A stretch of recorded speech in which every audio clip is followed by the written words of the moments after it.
నమస్తే. బీసీ సంఘాల నాయకులంతా కూడా ఒక సంచలనమైనటువంటి నిర్ణయం అనుకోవచ్చు. బీసీ పొలిటికల్ ఫ్రంట్ ఆధ్వర్యంలో రేపు బస్సు యాత్ర కూడా సిద్ధమవుతా ఉన్నారు. రానున్నటువంటి మున్సిపల్ అండ్ కార్పొరేషన్ ఎన్నికల్లో బీసీలను చైతన్యపరిచేటువంటి విధంగా వాళ్ళ యొక్క కార్యాచరణ ఉండబోతా ఉన్నది. పార్టీలకు తగు గుణపాఠం చెప్తాం. కాంగ్రెస్ పార్టీ మేనిఫెస్టో పెట్టినటువంటిది, అలాగే బీజేపీ పార్టీ ఏ విధంగా ప్రజలను మభ్యపెడుతుందన్నటువంటి అంశాలపైన మేము ప్రజలకు అవగాహన కల్పిస్తామన్నటువంటి దాంతో బీసీ సంఘాల నాయకులు రేపు వెళ్ళబోతా ఉన్నారు. సో మాట్లాడదాం ఇదే సంబంధించినటువంటి అంశం పైన బీసీ పొలిటికల్ ఫ్రంట్ నాయకులైనటువంటి దుర్గయ్య గౌడ్ తోటి. అన్న నమస్తే. సో ఏం చెప్పదలుచుకున్నారు? రేపు బస్సు యాత్ర చేయాల్సినటువంటి అవసరం బీసీ సంఘాల నాయకులకు ఎందుకు వచ్చింది? సో ప్రభుత్వం ఆల్మోస్ట్ కాంగ్రెస్ పార్టీ మేము చిత్తశుద్ధిలో ఉన్న బీసీలకు వాళ్ళు చెప్తా ఉన్నారు. బీజేపీ సైతం కూడా మేము బీసీలకు న్యాయం చేసేటువంటి విధంగా మేము ఉంటాము. అంతకంటే ముందే మేము తెలంగాణలో రాష్ట్రంలో అధికారంలోకి వచ్చిన తర్వాత బీసీని ముఖ్యమంత్రి చేస్తామని చెప్పేసి కూడా బీజేపీ హామీ ఇవ్వడం జరిగింది. సో ఏంటి ఏం చెప్పదలుచుకున్నారు? ఈ యాత్ర ద్వారా ఈ పార్టీలకు ఏం చెప్పదలుచుకున్నారు? నమస్తే. Durgaiah Goud, BC political front vice chairman. ముందుగా మన తొలగి వెలుగుకు బీసీ సంఘాల తరఫున, బీసీ ప్రజల తరఫున కృతజ్ఞతలు చెప్తా ఉన్నాం. ఎందుకంటే బీసీ సంఘాలుగా మా మీద ఎంత బాధ్యత ఉందో, ఈ 52% బీసీలు ఈ రాష్ట్రంలో పంచాయతీ ఎన్నికల్లో గెలుచుకోవడానికి కూడా మన తొలి వెలుగు కూడా ఎప్పటికప్పుడు రాష్ట్ర ప్రభుత్వాలు వివిధ పక్షాల యొక్క వాళ్ళ యొక్క వాతావరణాన్ని, వాళ్ళ యొక్క కుటిల నీతిని ఎండగడుతూ ప్రజలకు తీసుకెళ్తూ ఈరోజు విజయానికి దోహదపడుతున్నందుకు కృతజ్ఞతలు మరొకసారి. ముఖ్యంగా రాష్ట్ర ముఖ్యమంత్రి గారు ఏం చెప్పారు? పంచాయతీ ఎన్నికల కంటే ముందు కోట్లలో కేసులు ఉన్నాయి, ఒక పక్కన కేంద్రంలో బీజేపీ అడ్డుదలుతా ఉంది, మేము 42% రిజర్వేషన్లు ఇవ్వాలనేటువంటి చిత్తశుద్ధితో మేము ఉన్నామని చెప్పిండు. చెప్పేం చేసిండు? మార్చి వస్తుంది, దాదాపు 3,000 కోట్ల రూపాయల బడ్జెట్ అయిపోతా ఉంది. అక్కడ దానికోసం ఎన్నికలు నిర్వహిస్తా ఉన్నాం. బీసీలు ఏమనుకోవద్దు, ఖచ్చితంగా మేము మిగతా ఎన్నికలను 42% రిజర్వేషన్లు అమలు చేసిన తర్వాతనే ఎన్నికలకు వెళ్తామని చెప్పారు. కానీ రాష్ట్ర ముఖ్యమంత్రి గారు ఎక్కడ కూడా మన జరిగినటువంటి పార్లమెంటు సమావేశాల్లో ప్రస్తావించలేదు. అదేవిధంగా ఇక్కడ జరిగినటువంటి తెలంగాణ అసెంబ్లీలో కూడా బీసీ రిజర్వేషన్ల మీద ఎక్కడ కూడా మాటపూర్వకంగా కూడా ఎక్కడ కూడా ప్రస్తావించినటువంటి సంఘటన లేదు. కేవలం ఏంటంటే బీసీ రిజర్వేషన్లు పక్కదారి పట్టే విధంగానే ఒక నీళ్ళ పంచాయతీ ముందలేసేసుకొని వారం రోజులు కాలం గడిపేసేసేసి అసెంబ్లీకి మొత్తం మంగళం పాడేసేసేసి ఇక రోడ్ల మీకు ఎక్కేసి వెంబడే మున్సిపల్ ఎన్నికల నోటిఫికేషన్ ఇవ్వడం జరిగింది.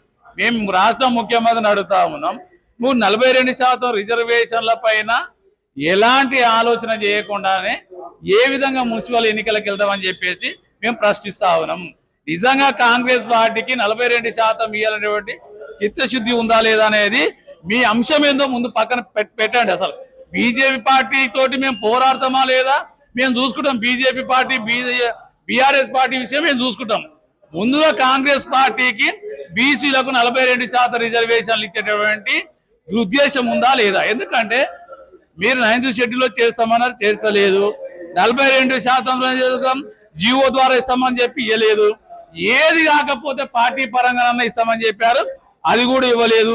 ఈ రోజు కూడా మున్సిపల్ ఎన్నికలు మరి నిజంగా మీకు ఇవ్వాలని చిత్తశుద్ధి ఉంటే పార్టీ పరంగా ఇవ్వాలనుకుంటే 56% ఇవ్వాలి. అలాంటి ఆలోచన చేయలేదు. గొప్పగా ఏం చెప్పారు? అసలు ఉమ్మడి రాష్ట్రంలో కానీ తెలంగాణలో కానీ ఎన్నడూ కూడా క్యాబినెట్ బయట జరపలేదు. మేము చారిత్రాత్మక నిర్ణయం తీసుకున్నాం. ఈ రోజు సమ్మక్క సారక్కల దగ్గర ఈ రోజు మేము క్యాబినెట్ నిర్ణయం తీసుకున్నామని చెప్పారు. ముఖ్యమంత్రి గారు రేవంత్ రెడ్డి గారు ఒకటే విజ్ఞప్తి చేస్తా ఉన్నా, మీరు క్యాబినెట్ ఎక్కడ పెట్టారనేది కాదు, ఏం సంశేషమైన నిర్ణయాలు తీసుకున్నారని చెప్పేసి ఈ బడుగు బలహీన వర్గాలకు సంబంధించినటువంటి అంశాలు ఏమన్నా తీసుకున్నారా? అక్కడ గిరిజన ప్రాంతాలకు సంబంధించినటువంటి అంశం ఏమన్నా తీసుకున్నారా? ఎస్సీలకు, ఎస్టీలకు, బీసీలకు సంబంధించినటువంటి అంశాలు ఏమన్నా తీసుకున్నారు? ఆ రోజు ఏదైతే పెత్తందారులకు వ్యతిరేకంగా పోరాటం చేసినటువంటి సమ్మక్క సారల యొక్క ఆలోచన విధానంతో మీరు ఇట్లా ముందుకెళ్తే, ఏదైతే ఈ రోజు ఆ యొక్క గూడెం ప్రజల యొక్క భూములు గుంజుకొని, ఈ రోజు సాగు భూములు గుంజుకొని వాళ్ళని చెరబడతా ఉన్నారు, వాళ్ళకు న్యాయం జరగలేదు. మొన్నటి వరకు ఇదే సీతక్క గారు ఆ యొక్క గ్రామాలకు వెళ్ళినప్పుడు, ఆ యొక్క అడవులకు వెళ్ళినప్పుడు ఎక్కడ కూడా రోడ్లు కూడా సరిగా లేవు, ఎక్కడ తాగునీటి సౌకర్యం లేదు, కరెంటు లేనటువంటి గుడాలు ఎన్నో ఉన్నాయి. అక్కడ ఎక్కడ కనీసం అది యొక్క వైద్యశాల కూడా లేదు, ఒక డాక్టర్ లేనటువంటి పరిస్థితి.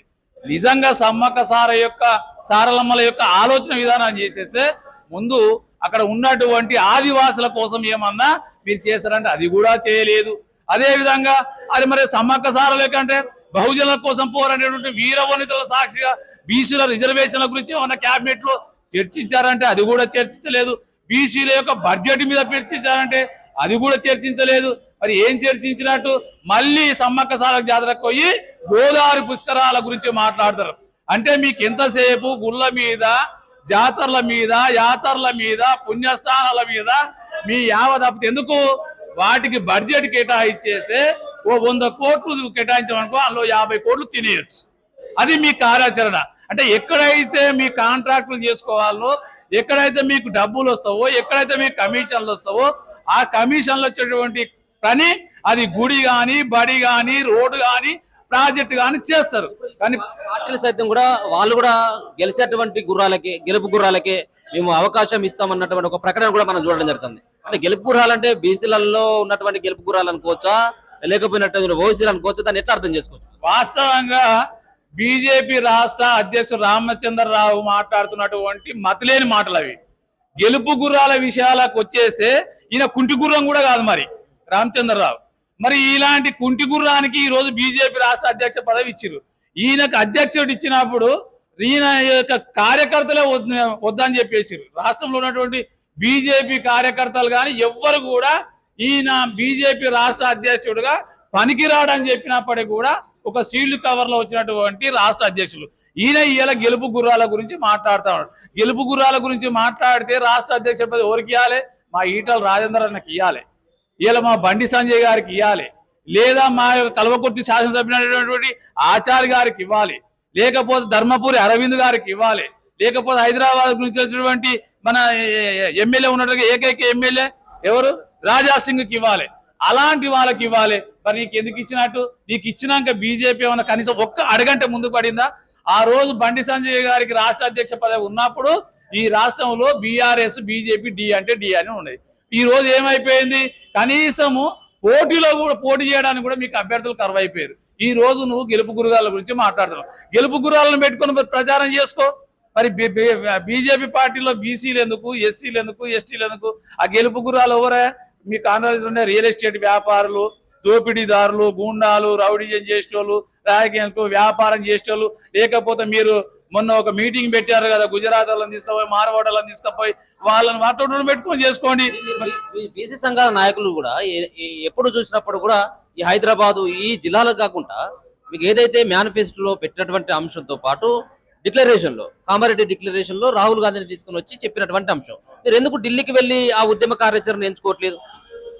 వాస్తవంగా ఇప్పటికీ రాహుల్ గాంధీ గారికి మా యొక్క బీసీ ఇంటలెక్చువల్ ఫోరం తరపు నుంచి ఇప్పటికి చాలా లెటర్లు పెట్టడం జరిగింది.